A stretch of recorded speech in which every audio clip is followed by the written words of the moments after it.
الرحمن الرحیم لسم سپارہ سورہ توبہ 72 نمبر آیت 9 نمبر رکو اعوذ باللہ من الشیطان الرجیم بسم اللہ الرحمن الرحیم يا أيها النبي جاهد الكفار والمنافقين واغلظ عليهم ومأواهم جهنم وبئس المصير صدق الله العظيم. يا أيها النبي اے نبی صلی اللہ تعالی علیہ وسلم جاہد الکفار والمنافقین جهاد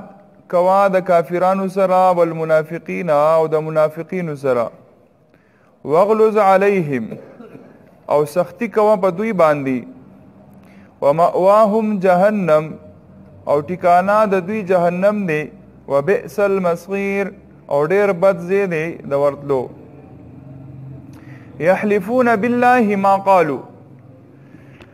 دوی قسم خوري د الله په ذات باندې ما قالو چې مونږ دا خبره نه ده کړې ولقد قالو او بېشکه ویلي د دوی کلمة الکفر کلمه د کفر خبره د کفر وکفروا بعد اسلامهم او دوی انکار کړی دی کفر کړی دی وروسته دوی د اسلام راوړلو نه وهموا بما لم ينالوا او دوی اراده کړی دا د هغه کار چې تر سره یې نه کړه وما نقموا او دوی بدل وانه غستو الا ان اغناهم الله ورسوله مگر دا چې الله غنیان کړل دوی مالدار کړل دوی الله او د الله رسول من فضله په خپل مهربانۍ سره فإن يتوبوا يك خيرا لهم کچری دو توبو باسي نو د دوی لپاره دا خبره بهتره ده وإن يتولوا يعذبهم الله عذابا أليما او کچری دو مخ واړی نو الله رب العزت به دوی ته دردناک عذاب ورکی فی الدنیا والآخرة په دنیا کې هم او په آخرت کې هم وما لهم فی الارض او نشته دوی لپاره څوک په ځمکه کې من ولی کارساز ولا نصیر نه مددگار.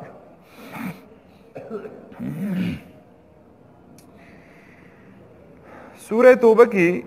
اللہ رب العزت حضور نبی کریم صلی اللہ تعالی علیہ وسلم تا حکم فرمائی چې اے نبی جی د دې کافرانو او منافقینو سره جهاد وکا وغلظ علیهم او سختی وک د کافرو سره جهاد خو په سمجھ کې راځي. مفسرین فرمائی چې الله رب العزت د منافقینو او د کافرو دوانو سره د جهاد حکم فرمایلی دی. کافر خو هغه دی چې صریح انکار کوي زه نه منم الله هم نه منم د الله رسول هم نه منم انکار کوي قرآن هم نه منم نو د هغې د وجې نه د سره د جهاد حکم دی. خو د منافق سره به څنګه جهاد کوي؟ منافق خو تا ته وایي زه مسلمان یم زه کلمه وایم زه ستا سره په جومات کې مونځ کوم. نو مفسرین فرمائی چې د کافرو سره کم جهاد دی دا جهاد بالسیف دی په توره باندې قتال او دا خبره په ذهن کې وساتئ چې جهاد د دې یو جز دی قتال. عموما چې موږ د جهاد نوم واورو زموږ په ذهن کې صرف دا راځي چې یاره دینه توره مراد ده بس دا توره راواله سړی نه اثر وه ټوپک راواله سړی وه. په قتال په جهاد کې یو جز دی په جهاد کې قتال جګړه کول دا یو جز دی. نور تاسو به اورېدلي جهاد بالقلم جهاد بالنفس او جهاد بالمال دا هم قسمونه دي د جهاد. نو د کافرو سره جهاد چې کم دی د هغې نه مراد جهاد بالسیف دی په توره ورسره جهاد کول. خو د منافق سره به څنګه جهاد کوي؟ نو حضور نبی کریم صلی الله تعالی علیه وسلم چې د منافقینو سره کم جهاد کړی دی دا جهاد باللسان دی. تفسیر انوار البیان کې لیکلي دي مولانا عاشق الہی سے فرمایي چې د منافقینو سره جهاد باللسان هو نبی علیہ الصلوۃ والسلام په دلایلو په نصیحتونو سره دوتا تبلیغ کو د پاره دې چې په دوه باندې حجت څه شي هغه به تام شي حجت په تام شي حجت پوره شي ردی د پاره با نبی علیہ الصلوۃ والسلام دا دوته نصیحت کو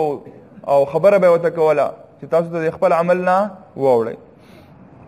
الله رب العزت فرمایي واغلظ علیهم په دوه باندې سختی هم کوي او د کافرو خو سختی دا چې د دوی سره جهاد وکړي او داسې ووایي چې د دوی یو اډو کې د نروغ پاتې نشي په دې جوړونو یې ووایي وضربوا فوق الاعناق په دې سټونو باندې ووایي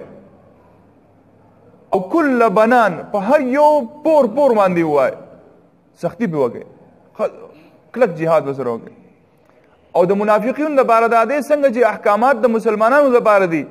دغه احکامات په دې منافقینو هم لاګو کوي که دوی د دې نه مخړی نو سختی به کوي حکم به لاګو کوي چې نه دا دې حکم ته بغاړه یک دی دا اسلام په احکاماتو کې به سره سختی کوي ومأواهم جهنم ټکانه خو اسیم جهنم دا لیکن چونکی نبی علیہ الصلوۃ والسلام هو صاحب وحی دی صاحب شریعت دی وحی و درازي خو عام مسلمانانو ته دې پته نه لګی نه چې را کم سړی منافق دی نو الله رب العزت فرمایي چې په ظاهر کې خودوزان مسلمانان ظاهرای خدا منافقین و په اخر کې ومأواهم جهنم دو بزی جهنم دا او د کافرو لپاره خو فیصله عامه ده چې کافران به ټول دغه جهنم ته ځي وبئس المصير او ډیر بد ځای دی د ورتلو يحلفون بالله ما قالوا دوی قسمونه خوري د الله په ذات باندې چې زموږ د الله په ذات قسم موږ دا خبره نه ده کړې د دې آیت په شان نزول کې فرمایي چې یو ورځ د تبوک په غزا کې رسول الله صلی الله تعالی علیه وسلم خطبه ارشاد فرمایله او په دې خطبه کې نبی علیه الصلاۃ والسلام د منافقینو تذکره وکړه او دې منافقینو ته نجس وي چې دا منافقین څه دي دا نجس دي دا منافقین څه دي دا نجس دي دا پلیت دي تلاټ زرار شبه کور دا ماشوم یوازې دي شبه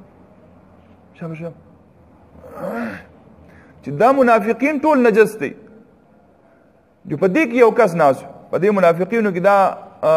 خطبه اوریدا جلاس ابن سوید د جلاس ابن سوید چې کله د نبی رسول الله والسلام دا خطبه اورید نو د واجبه غونډه جمله وي او هغه جمله دا وا دوی چې د محمد صلی الله تعالی علیه وسلم چې دا کوم خبر وکړه کدا رښتونی نو موږ د خرونم بدتر یو بیا موږ سيو د خرونم بدتر یو او په حقیقت کې د خرونم بدتر وو دغه چې د نبی علیه الصلاۃ والسلام خبرې نه انکار کول د نبی علیه الصلاۃ والسلام خبرې ته سپک قتل د دې سره انسان کافر کیږي او دا کافران شو بده مان څه شو کافران شو بده مان نو جلاس ابن سوید چې دا خبره کوله نو په دغه ټیم کې یو صحابي دی عامر ابن قیس د عامر ابن قیس رضی الله تعالی عنہ دا خبره واوریدا نو په هغه ټیم باندې کې وسره جګړه کوله نو ماحول خرابېدو د نبی علیه الصلاۃ والسلام چې کوم جماعت جوړ کړو دای کې انتشار پیدا کېدو نو د صحابي د حکمت نه کار واغستو دا خبره خاموش پاتې کړه او چې کله د نبی علیه الصلاۃ والسلام خدمت کې مدینه منوره ته خلک راورسېدا نو د عامر ابن قیس د نبی علیه الصلاۃ والسلام خدمت کې حاضر شو چې د الله رسوله د منافق او د نور ملګرو دوی داسې خبرې کولې نبی علیه الصلاۃ والسلام دغه سړی راوخت نو بعض روایت کې راځي چې د کښنه سترګې وي او دسي د شکل نخکارېدو چې ډېر منافق سړی دی نبی علیه الصلاۃ والسلام ته نبی علیه الصلاۃ والسلام ته تاسو وکړو الکه تا داسې خبرې کړې دا خو ته زموږ د خبرې خلاف خبره کې د الله د حکم خلاف خبره کې نو دې فورن په جماعت کې پاغه صحابي باندې دا داوا وکړه چې د په ما باندې دروغ ویلې دي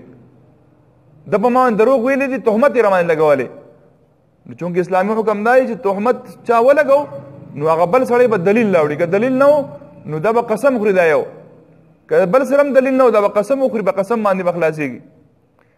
نو دا سړی پاسې دوی زه قسم خورم د الله په ذات باندې دروغ دی منافق وزه الله په ذات قسم خورم چې ما دا خبره نه ده کړې نبی علیہ الصلوۃ والسلام عامر ابن قیس ته وکړه اوس ته پاسه ته قسم وخوره هغه ګوان د سری چې ګوان پیش کوي چې ګوان په اثر نشته قسم بخورم قسم وخوره زما د الله په ذات قسمی چې دا خبره کړې ده او دې چې دا کوم خبره کوي چې د په ما تهمت لګولې ما په دمه تهمت نه لګولې او رښتینی یو دیم قسم خوري هغه قسم خوري پیسې نه وسنګ کیږي دغه صحابي لا استاد اے الله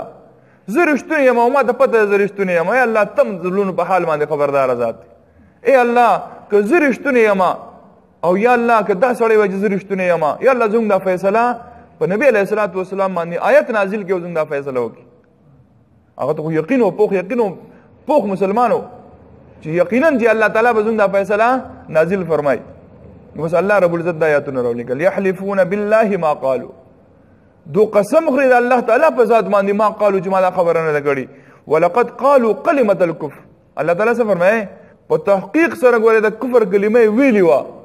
نو د نبی علیہ الصلوۃ والسلام په شان کې غلطه کلمه ویل لګور انسان کفر ته رسای وی ګری دی هغه سړی پری دی چې دا چا سره د اجامت پیسې نه وي لګوري کفر الفاظ دي ها ځان ګوري ویرو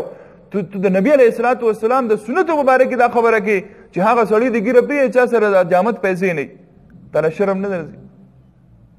شرم وکا حیا وکا د نبی علیہ الصلوۃ والسلام د سنت په استهزاء کې لہذا دې خبرونه ځانو ساتو لقد قالوا په تحقیق سره دو ویری دا کلمه الکفر هغه خبره چې کومه د کفر وا